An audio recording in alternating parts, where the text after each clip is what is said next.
The Call of Cthulhu. Found among the papers of the late Francis Wayland Thurston of Boston. This momentous story, which introduced the ersatz mythology that came to be called the Cthulhu mythos, was written in the summer of 1926. Lovecraft had come up with a plot synopsis as early as August 1925, but could not write the story until he returned to Providence.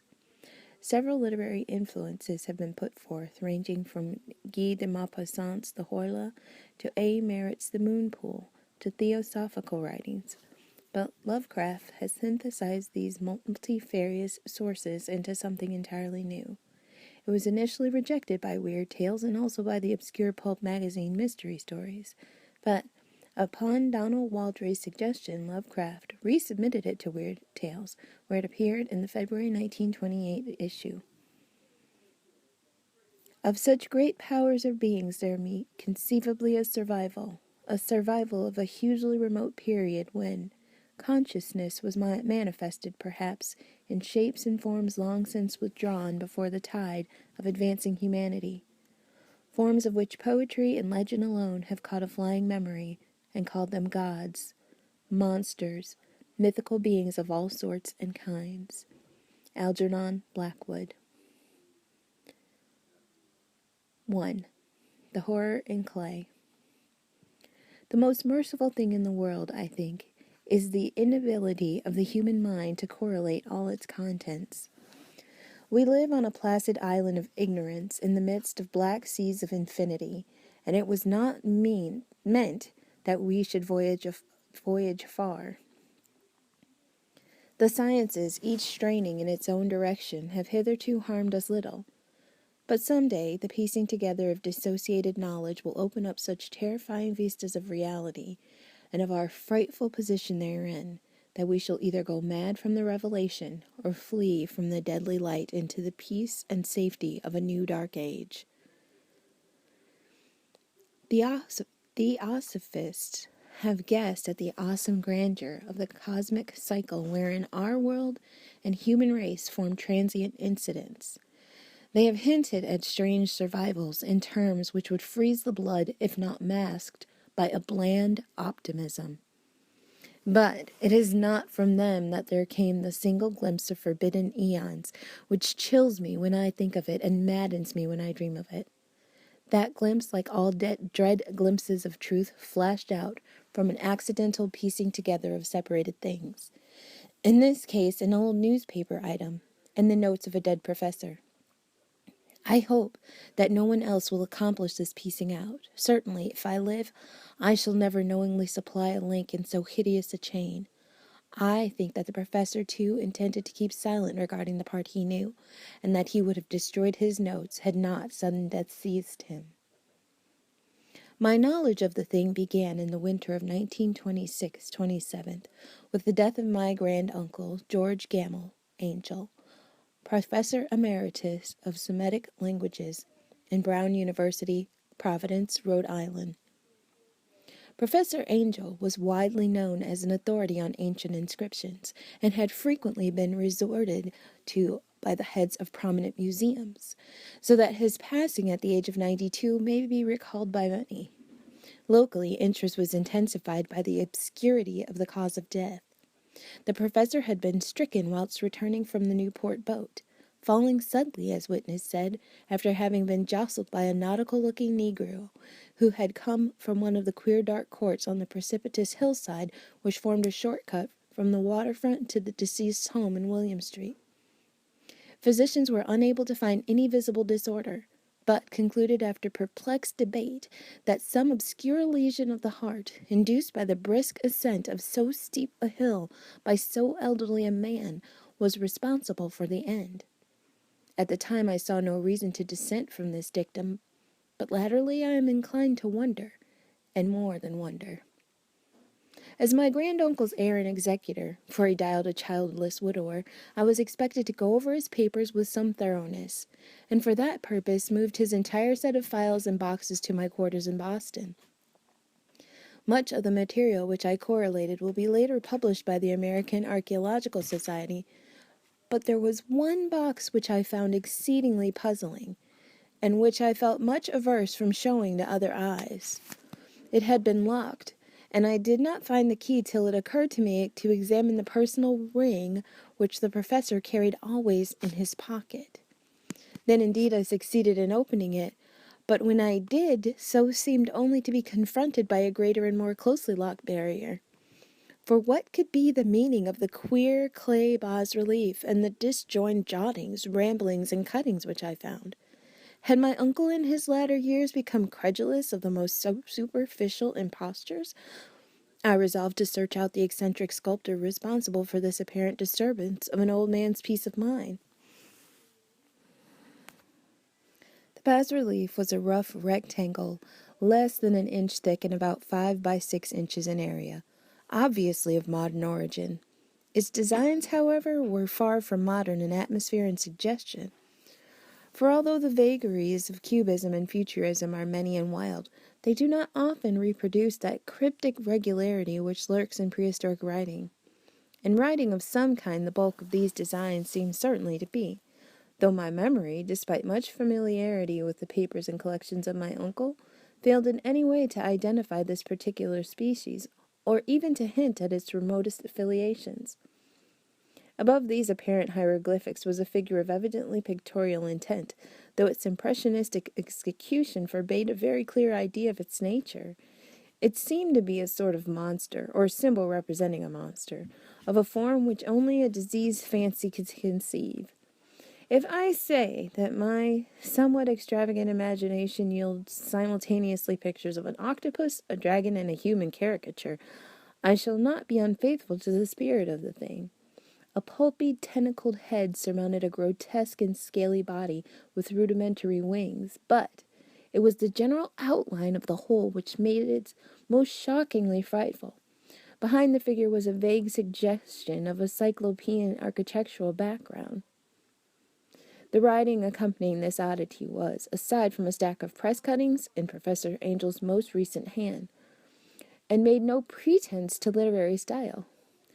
What seemed to be the main document was headed Cthulhu Cult, in characters painstakingly printed to avoid the erroneous reading of a word so unheard of.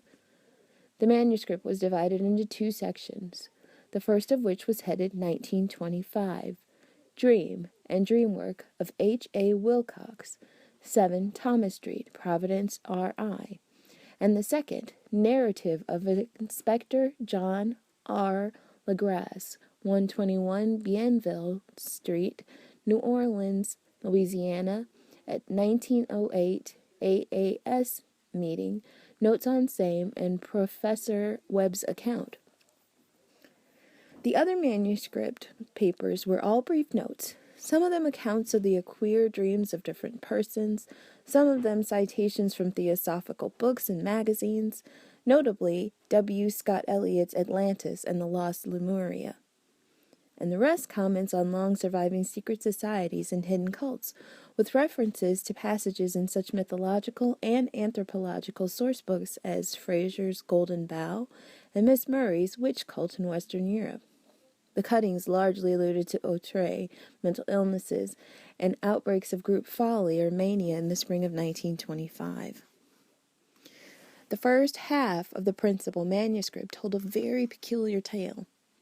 It appears that on March 1st, 1925, a thin, dark young man of neurotic and excited aspect had called upon Professor Angel bearing the singular clay bas-relief, which was then exceedingly damp and fresh.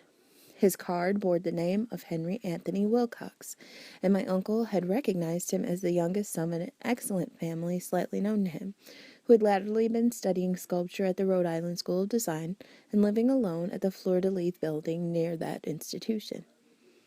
Wilcox was a precocious youth of known genius, but great eccentricity, and had from childhood excited attention through the strange stories and odd dreams he was in the habit of relating. He called himself psychically hypersensitive, but the staid folk of the ancient commercial city dismissed him as merely queer. Never mingling much with his kind, he had dropped gradually from social visibility, and was now known only to a small group of aesthetes from other towns. Even the Providence Art Club, anxious to preserve its conservatism, had found him quite hopeless. On the occasion of the visit, ran the professor's manuscript, the sculptor abruptly asked for the benefit of his host's archaeological knowledge in identifying the hieroglyphics on the bas-relief. He spoke in a dreamy, stilted manner which suggested pose and alienated sympathy, and my uncle showed some sharpness in replying, for the conspicuousness, freshness of the tablet implied kinship with anything but archaeology. Young Wilcox's rejoinder, which impressed my uncle enough to make him recall and record it verbatim, was a fantastically poetic cast which must have typified his whole conversation, and which I have since found highly characteristic of him. He said, "It is new, indeed, for I made it last night in a dream of strange cities, and dreams are older than brooding Tyre, or the contemplative Sphinx, or garden-girdled Babylon." It was then that he began that rambling tale which suddenly played upon a sleeping memory, and won the fevered interest of my uncle. There had been a slight earthquake tremor the night before, the most considerable felt in New England for some years, and Wilcox's imagination had been keenly affected. Upon retiring, he had had an unprecedented dream of great cyclopean cities of Titan blocks and sky-flung monoliths, all dripping with green ooze and sinister with latent horror. Hieroglyphics had covered the walls and pillars, and from some undetermined point below had come a voice that was not a voice, a chaotic sensation which only fancy could transmute into sound, but which he attempted to render by an almost unpronounceable jumble of letters, Cthulhu, Fatagan. This verbal jumble was the key to the recollection which excited and disturbed Professor Angel. He questioned the sculpture with scientific minuteness and studied with almost frantic intensity the bas-relief on which the youth had found himself working, chilled and clad only in his night-clothes, when waking had stolen bewildering over him. My uncle blamed his old age. Wilcox afterward said for his slowness in recognizing both hieroglyphics and pictorial design. Many of his questions seemed highly out of place to his visitor, especially those which tried to connect the latter with strange cults or societies, and Wilcox could not understand the repeated promises of silence which he was offered in exchange for an admission of membership in some widespread mystical or paganly religious body.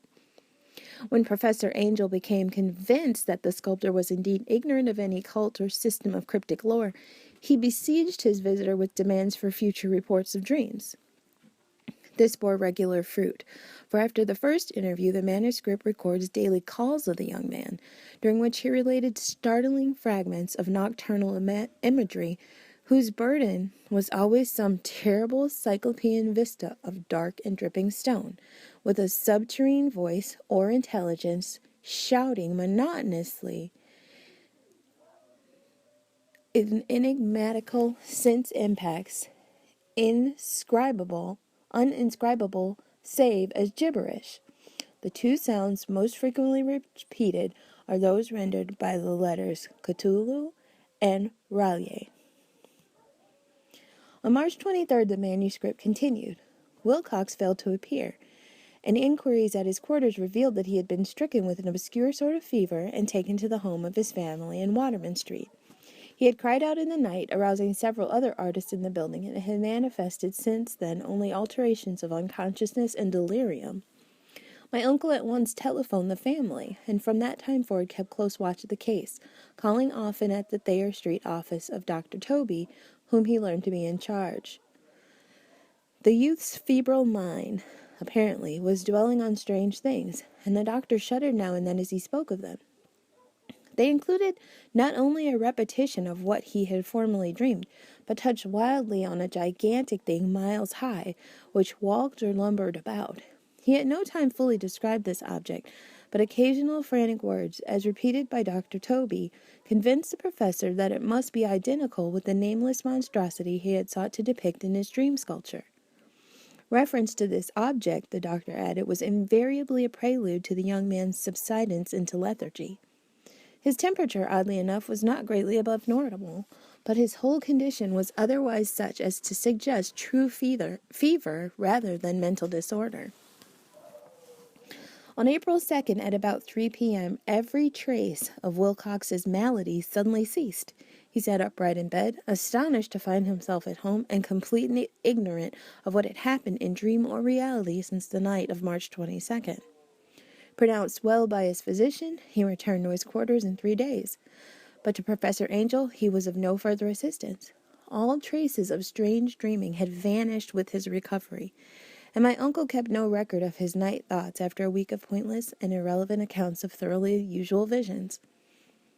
Here, the first part of the manuscript ended, but references to certain of the scattered notes gave me much material for thought, so much in fact that only the ingrained skepticism then forming my philosophy can account for my continued distrust of the artist. The notes in question were those descriptive of the dreams of various persons covering the same period as that in which young Wilcox had had his strange visitations. My uncle, it seems, had quickly instituted a prodigiously far-flung body of inquiries amongst nearly all the friends whom he could question without impertinence, asking for nightly reports of their dreams and the dates of any notable vision for some time past. The reception of his request seems to have been varied, but he must, at the very least, have received more responses than any ordinary man could have handled without a secretary. This original correspondence was not preserved, but his notes formed a thorough and really significant digest. Average people in society and business, New England's traditional salt of the earth, gave an almost completely negative result, though scattered cases of uneasy but formless nocturnal impressions appear here and there, always between March 23rd and April 2nd, the period of young Wilcox's delirium. Scientific men were little more affected, though 4 cases of vague description suggest fugitive glimpses of strange landscapes, and, in one case, there is mentioned a dread of something abnormal. It was from the artists and poets that the pertinent answers came, and I know that panic would have broken loose had they been able to compare notes. As it was, lacking their original letters, I half suspected the compiler of having asked leading questions, or of having edited the correspondence in corroboration of what he had latently resolved to see. That is why I continued to feel that Wilcox, somehow cognizant of old data which my uncle had possessed, had been imposing on the veteran scientist. These responses from aesthetes told a disturbing tale.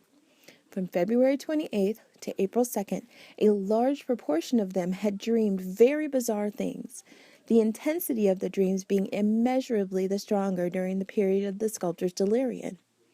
Over a fourth of those who reported anything reported scenes and half sounds not unlike those which Wilcox had described, and some of the dreamers confessed acute fear of the gigantic nameless thing visible toward the last. One case, which the note describes with emphasis, was very sad. The subject, a widely known architect with leanings toward theosophy and occultism, went violently insane on the date of young Wilcox's seizure, and expired several months later after incessant screamings to be saved from some escaped denizen of hell. Had my uncle referred to these cases by name instead of merely by number, I should have attempted some corroboration and personal investigation. But as it was, I succeeded in tracing down only a few. All of these, however, bore out the notes in full. I have often wondered if all the subjects of the professor's questioning felt as puzzled as did this fraction. It is well that no explanation shall ever reach them. The press cuttings, as I have intimated, touched on cases of panic, mania, and eccentricity during the given period. Professor Angel must have employed a cutting bureau, for the number of extracts was tremendous, and the sources scattered throughout the globe. There was a nocturnal suicide in London, where a lone sleeper had leaped from a window after a shocking cry.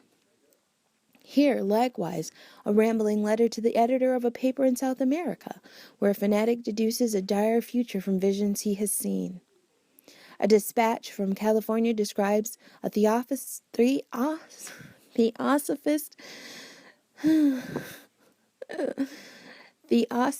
colony as donning white robes in mass for some glorious fulfillment which never arrives, whilst items from India speak guardedly of serious native unrest toward the end of March. Voodoo orgies multiply in Haiti, and African outposts report ominous mutterings. American officers in the Philippines find certain tribes bothersome about this time, and New York policemen are mobbed by hysterical Levantines on the night of March 22nd, 23rd. The west of Ireland, too, is full of wild rumor and legendary, and a fantastic painter named Ardois Bonneau hangs a blasphemous dream landscape in the Paris Spring Salon of 1926. And so numerous are the recorded troubles in insane asylums that only a miracle can have stopped the medical fraternity from noting strange parallelisms and drawing mystified conclusions. A weird bunch of cuttings, all told, and I can at this date scarcely envisage the callous rationalism with which I set them aside. But I was then convinced that young Wilcox had known of the older matters mentioned by the professor.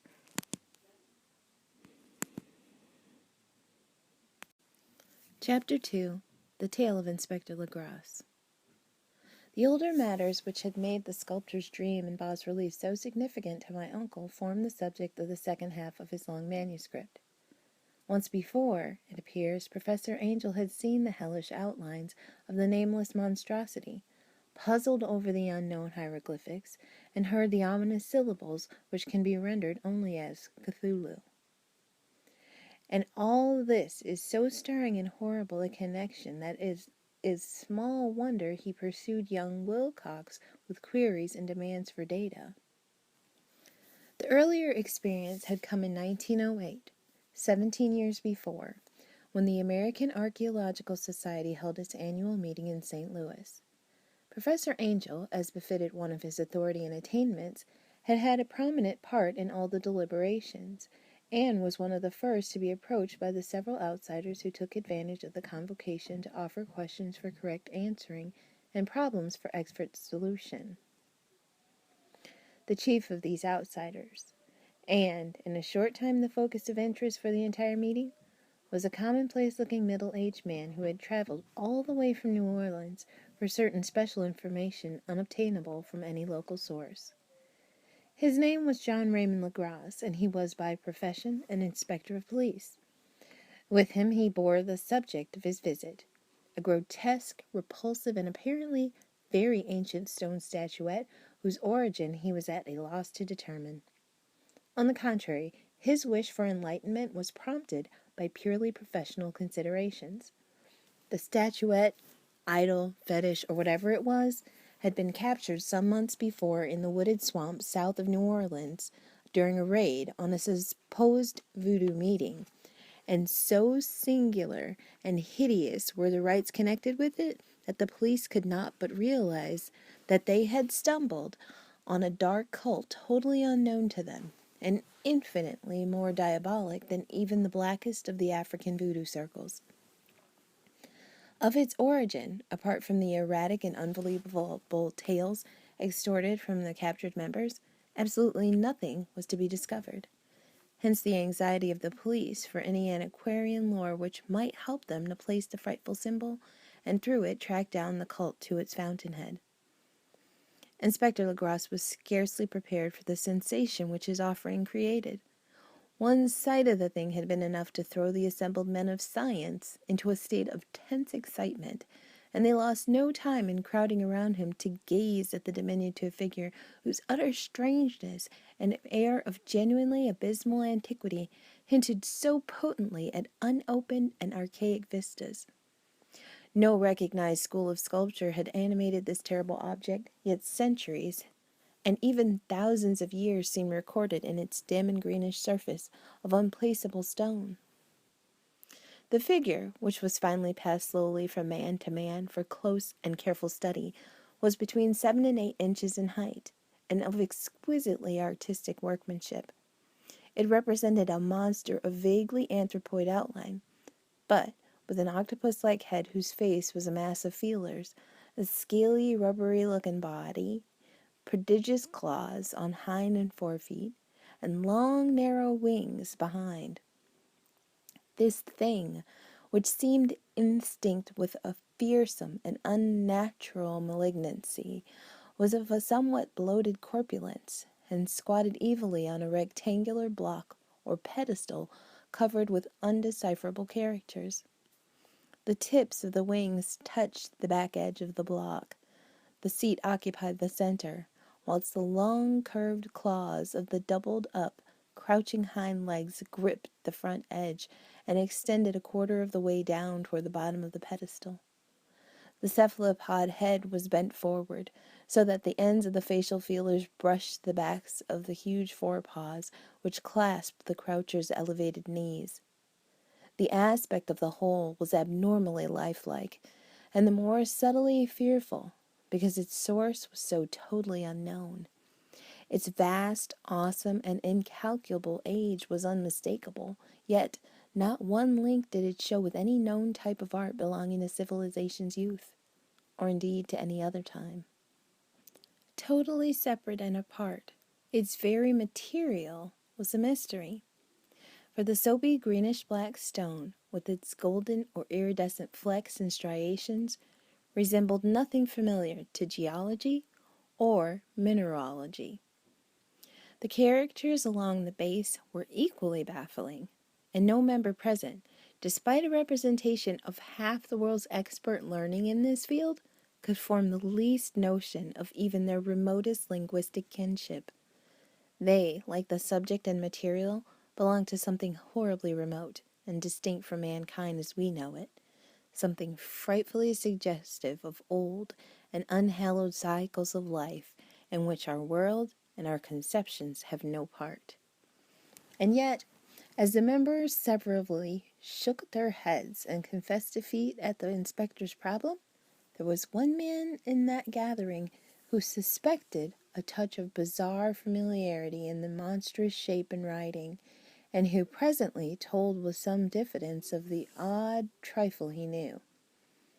This person was the late William Channing Webb, professor of anthropology in Princeton University, and an explorer of no slight note. Professor Webb had been engaged 48 years before in a tour of Greenland and Iceland in search of some runic inscriptions which he failed to unearth, and whilst high up on the West Greenland coast had encountered a singular tribe or cult of degenerate Eskimo, whose religion, a curious form of devil worship, chilled him with its deliberate bloodthirstiness and repulsiveness. It was a faith of which other Eskimo knew little, and which they mentioned only with shudders, saying that it had come down from horribly ancient eons before ever the world was made.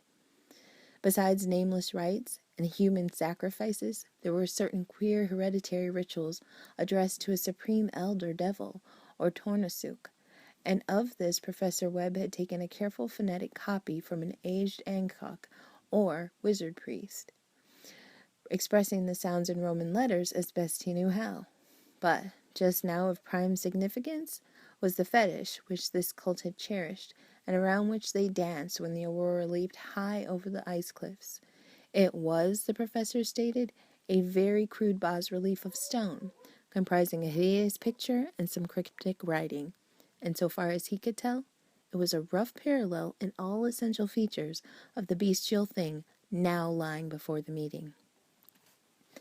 This data, received with suspense and astonishment by the assembled members, proved doubly exciting to Inspector Legrasse, and he began at once to ply his informant with questions.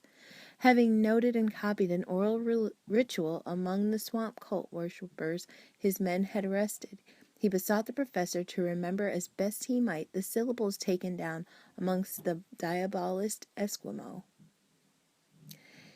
There then followed an exhaustive comparison of details, and a moment of really odd silence, when both detective and scientist agreed on the virtual identity of the phrase common to two hellish rituals so many worlds of distance apart.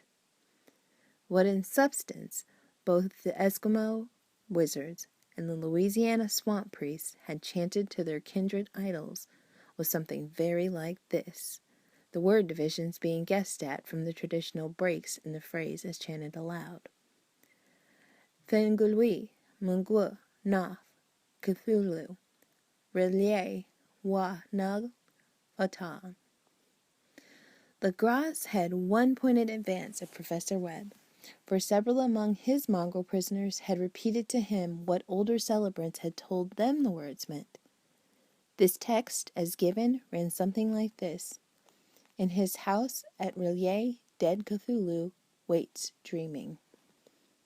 And now, in response to a general and urgent demand, Inspector Legras related as fully as possible his experience with the swamp worshippers, telling a story to which I could see my uncle attached profound significance.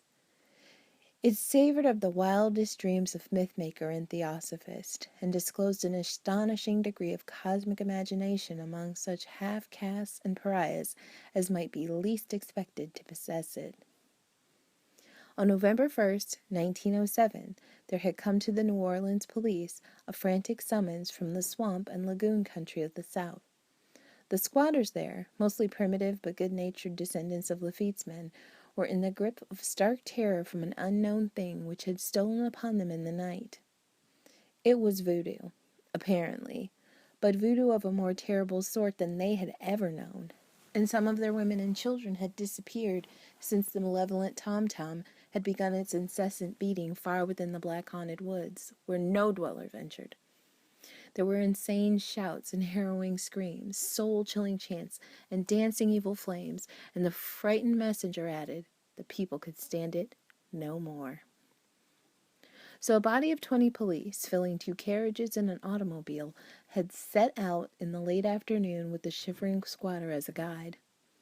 At the end of the passable road they alighted, and for miles splashed on in silence through the terrible cypress woods where day never came. Ugly roots and malignant hanging nooses of Spanish moss beset them, and now and then a pile of dank stones or a fragment of a rotting wall intensified by its hint of morbid habitation, a depression which every malformed tree and every fungus islet combined to create. At length the squatters' settlement, a miserable huddle of huts, hove in sight. Hysterical dwellers ran out to cluster around the group of bobbing lanterns.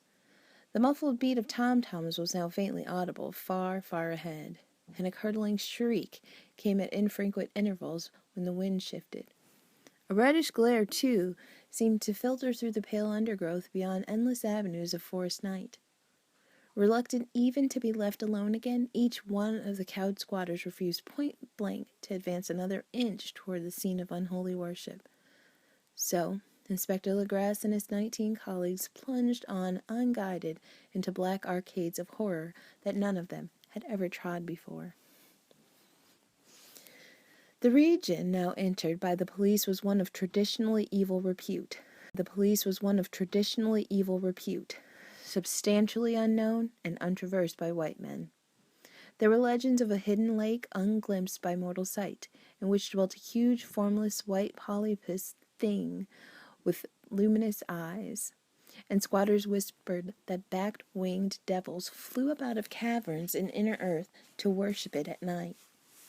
They said it had been there before d'Urberville, before La Salle, before the Indians, and before even the wholesome beasts and birds of the woods.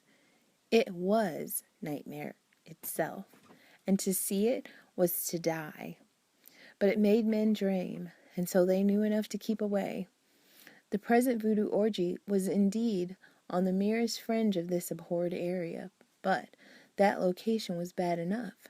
Hence, perhaps the very place of the worship had terrified the squatters more than the shocking sounds and incidents. Only poetry or madness could do justice to the noises heard by Legras's men as they plowed on through the black morass toward the red glare and the muffled tom-toms. There are vocal qualities peculiar to men and vocal qualities peculiar to beasts, and it is terrible to hear the one when the source should yield the other. Animal fury and orgiastic license here whipped themselves to demonic heights by howls and squawking ecstasies that tore and reverberated through those nighted woods like pestilential tempests from the gulfs of hell. Now and then the less organized ululation would cease, and from what seemed a well-drilled chorus of hoarse voices would rise and sing-song chant that hideous phrase or ritual. Fungui, Munglu, Naf, Cthulhu, Rillier, Waga Nag Batang. Then the men, having reached a spot where the trees were thinner, came suddenly in sight of the spectacle itself.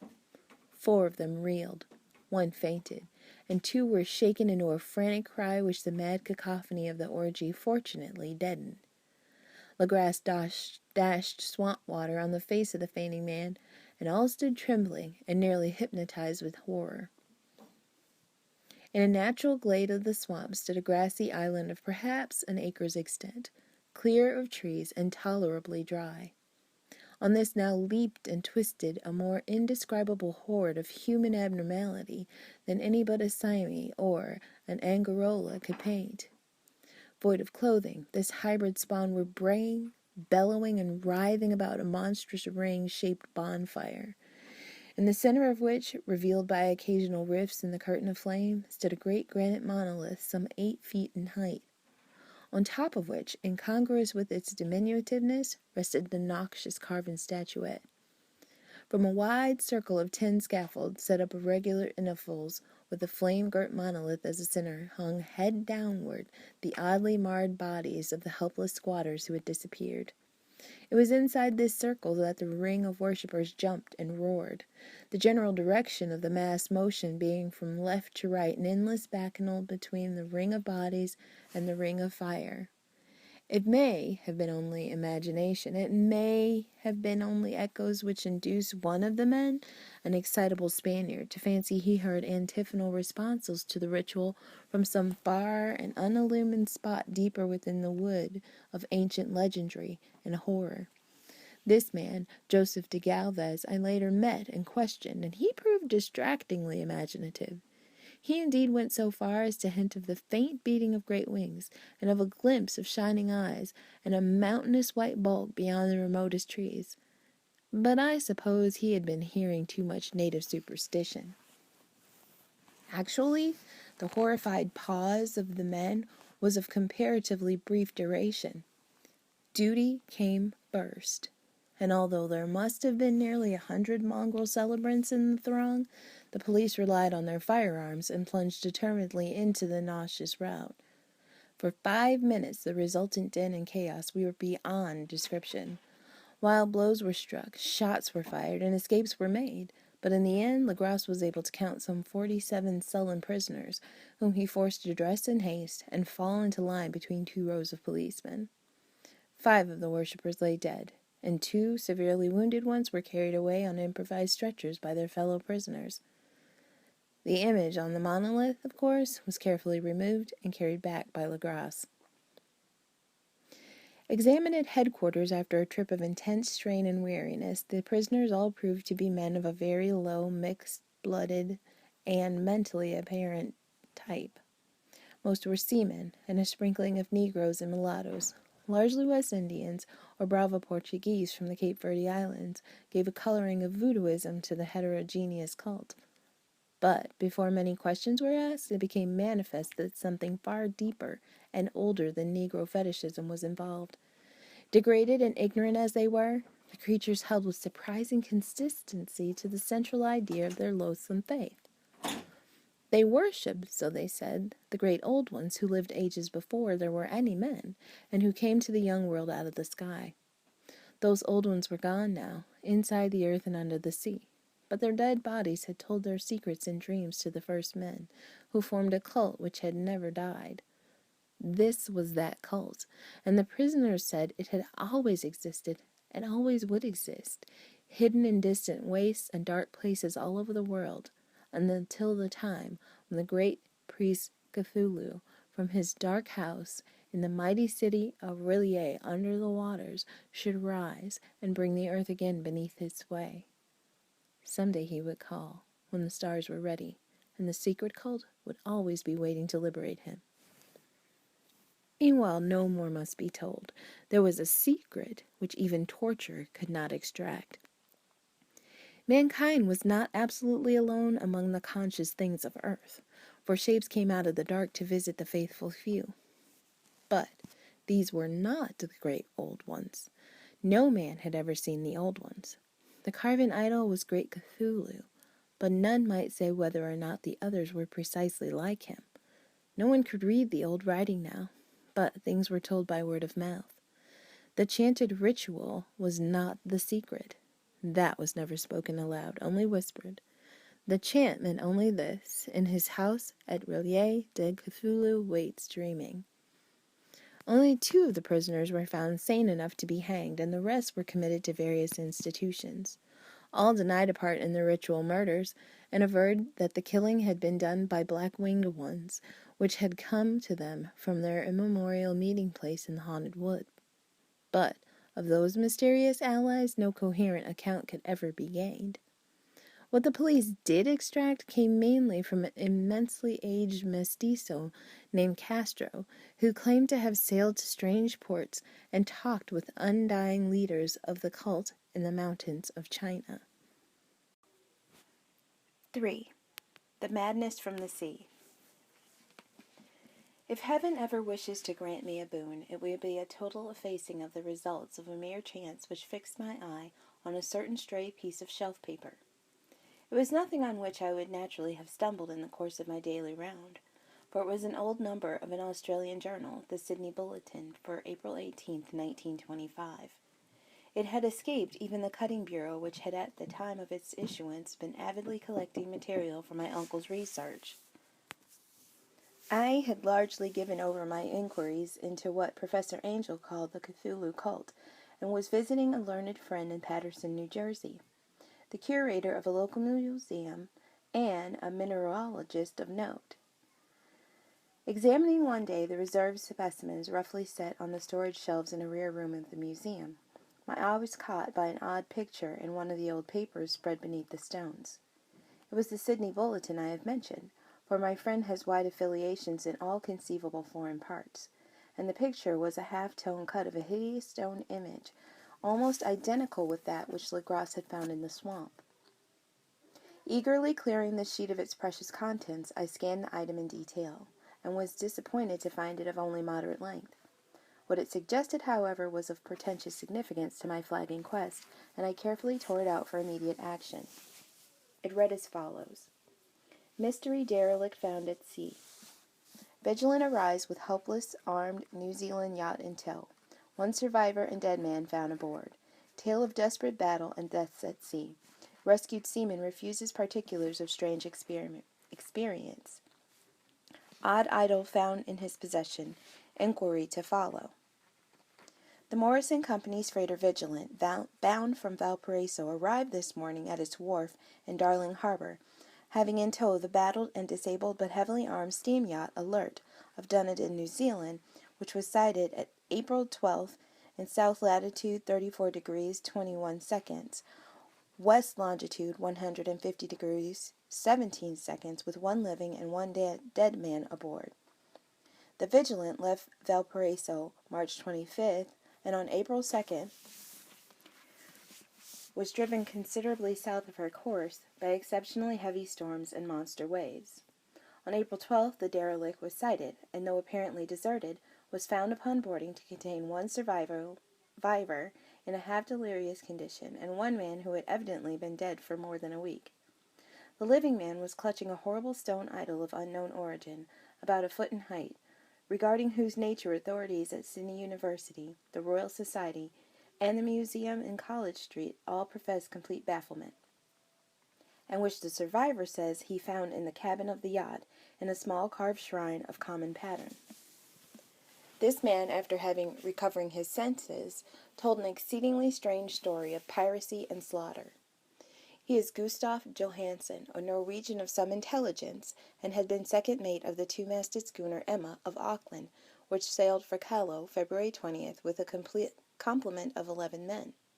The Emma, he says, was delayed and thrown widely south of her course by the great storm of March 1st, and on March 22nd, in south latitude 49 degrees 51 seconds, west longitude 128 degrees 34 seconds, encountered the Alert, manned by a queer and evil-looking crew of Kanakas and half-castes. Being ordered peremptorily to turn back, Captain Collins refused, whereupon the strange crew began to fire savagely and without warning upon the schooner, with a particularly heavy battery of brass cannon forming part of the yacht's equipment. The Emma's men showed fight, says the survivor, and though the schooner began to sink from shots beneath the waterline, they managed to heave alongside their enemy and board her, grappling with the savage crew on the yacht's deck, and being forced to kill them all, the number being slightly superior because of their particularly abhorrent and desperate though rather clumsy mode of fighting. 3 of the Emma's men, including Captain Collins and First Mate Green, were killed, and the remaining 8, under Second Mate Johansen, proceeded to navigate the captured yacht, going ahead in their original direction to see if any reason for their ordering back had existed.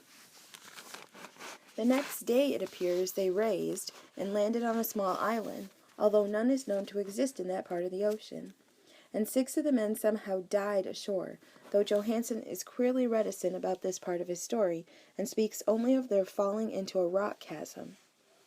Later, it seems, he and one companion boarded the yacht and tried to manage her, but were beaten about by the storm of April 2nd.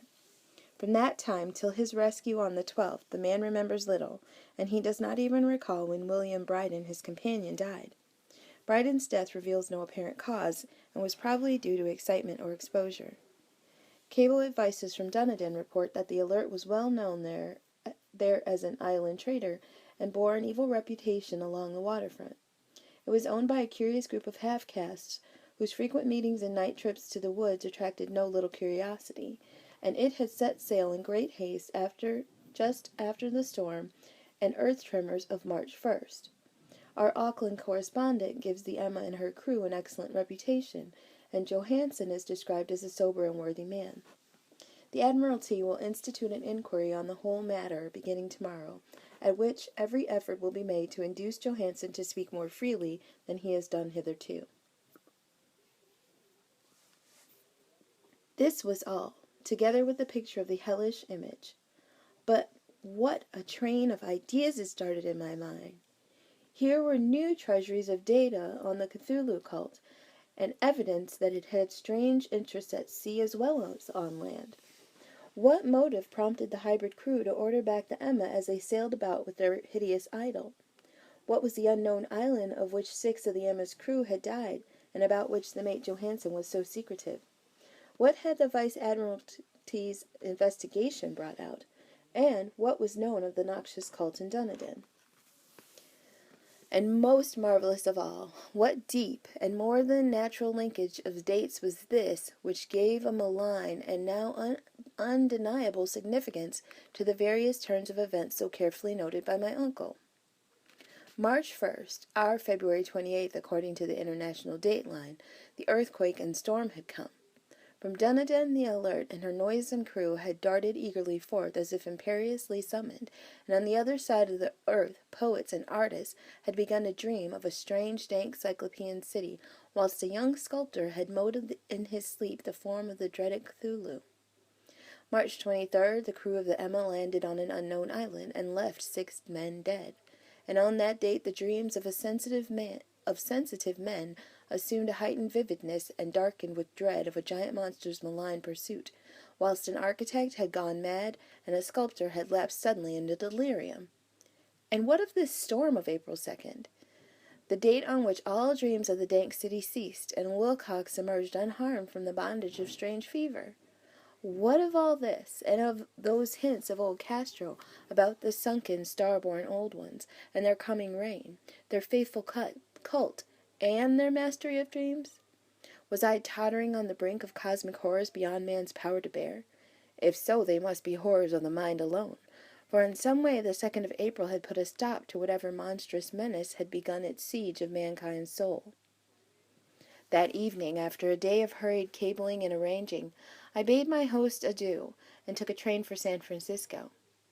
In less than a month I was in Dunedin, where, however, I found that little was known of the strange cult members who had lingered in the old sea taverns. Waterfront scum was far too common for special mention, though there was vague talk about one inland trip these mongrels had made, during which faint drumming and red flame were noted on the distant hills. In Auckland I learned that Johansen had returned with yellow hair turned white, after perfunctory and inconclusive questioning at Sydney, and had thereafter sold his cottage in West Street and sailed with his wife to his old home in Oslo. Of his stirring experience, he would tell his friends no more than he had told the Admiralty officials, and all they could do was give me his Oslo address. After that, I went to Sydney and talked profitlessly with seamen and members of the Vice Admiralty Court. I saw the Alert, now sold and in commercial use, at Circular Quay in Sydney Cove, but gained nothing from its non-committal bulk. The crouching image with its cuttlefish head, dragon body, scaling wings, and hieroglyphed pedestal was preserved in the museum at Hyde Park, and I studied it long and well, finding it a thing of balefully exquisite workmanship, and with the same utter mystery, terrible antiquity, and unearthly strangeness of material which I had noted in Legras's smaller specimen. Geologists, the curator told me, had found it a monstrous puzzle, for they vowed that the world held no rock like it. Then I thought with a shudder of what old Castro had told Legras about the primal great ones. They had come from the stars, and had brought their images with them. Shaken with such a mental revolution as I had never before known, I now resolved to visit mate Johansen in Oslo. Sailing for London, I re-embarked at once for the Norwegian capital, and one autumn day landed at the trim wharves in the shadow of the Eggberg. Johansen's address, I discovered, lay in the old town of King Harald Hardrada, which kept alive the name of Oslo during all the centuries that the greater city masqueraded as Christiania. I made the brief trip by taxicab and knocked with palpitant heart at the door of a neat and ancient building with plastered front. A sad-faced woman in black answered my summons, and I was stung with disappointment when she told me in halting English that Gustav Johansen was no more. Steam had not been suffered to go down entirely, despite the departure of all hands for the shore, and it was the work of only a few moments of feverish rushing up and down between wheel and engines to get the Alert under way.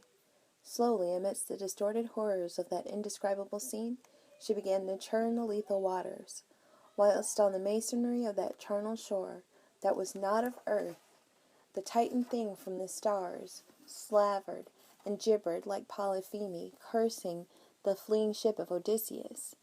Then, bolder than the storied Cyclops, great Cthulhu slid greatly into the water, and began to pursue with vast wave-raising strokes of cosmic potency. Bryden looked back and went mad, laughing shrilly as he kept on laughing at intervals, till death found him one night in the cabin, whilst Johansen was wandering deliriously. But Johansen had not given out yet. Knowing that the thing could surely overtake the Alert until steam was fully up, he resolved on a desperate chance, and setting the engine for full speed, ran lightning-like on deck and reversed the wheel.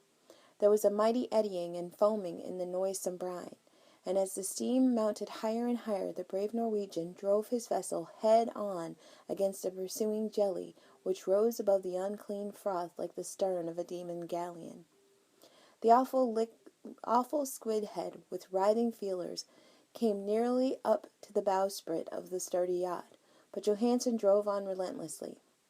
There was a bursting as of an exploding bladder, a slushy nastiness as of a cloven sunfish, a stench as of 1,000 open graves, and a sound that the chronicler would not put on paper.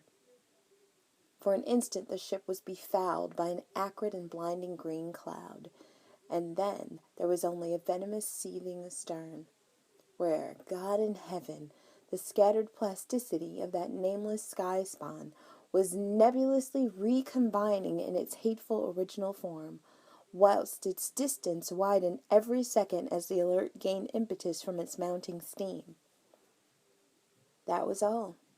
After that, Johansen only brooded over the idol in the cabin, and attended to a few matters of food for himself and the laughing maniac by his side. He did not try to navigate after that first bold flight, for the reaction had taken something out of his soul. Then came the storm of April 2nd, and a gathering of the clouds about his consciousness. There is a sense of spectral whirling through liquid gulfs of infinity, of dizzying rides through reeling universes on a comet's tail, and of hysterical plunges from the pit to the moon, and from the moon back again to the pit, all livened by a cachinnating chorus of the distorted, hilarious elder gods, and the green bat-wing walking imps of Tartarus. Out of that dream came rescue, the Vigilant, the Vice-Admiralty Court, the streets of Dunedin, and the long voyage back home to the old house by the Eggberg. He could not tell. They would think him mad. He would write of what he knew before death came, but his wife must not guess. Death would be a boon if only it could blot out the memories. That was the document I read, and now I have placed it in the tin box beside the bas-relief and the papers of Professor Angel. With it shall go this record of mine, this test of my own sanity, wherein is pieced together that which I hope may never be pieced together again. I have looked upon all that the universe has to hold of horror, and even the skies of spring and the flowers of summer must ever afterward be poison to me. But I do not think my life will be long. As my uncle went, as poor Johansen went, so shall I go. I know too much, and the cult still lives. Cthulhu still lives too, I suppose, again, in that chasm of stone which has shielded him since the sun was young. His accursed city is sunken once more, for the Vigilant sailed over the spot after the April storm. But his ministers on earth still bellow and prance, and slay around idle-capped monoliths in lonely places. He must have been trapped by the sinking whilst within his black abyss, or else the world would by now be screaming with fright and frenzy. Who knows the end? What has risen may sink, and what has sunk may rise. Loathsomeness waits and dreams in the deep, and decay spreads over the tottering cities of men. A time will come, but I must not and cannot think. Let me pray that, if I do not survive this manuscript, my executors may put caution before audacity, and see that it meets no other eye.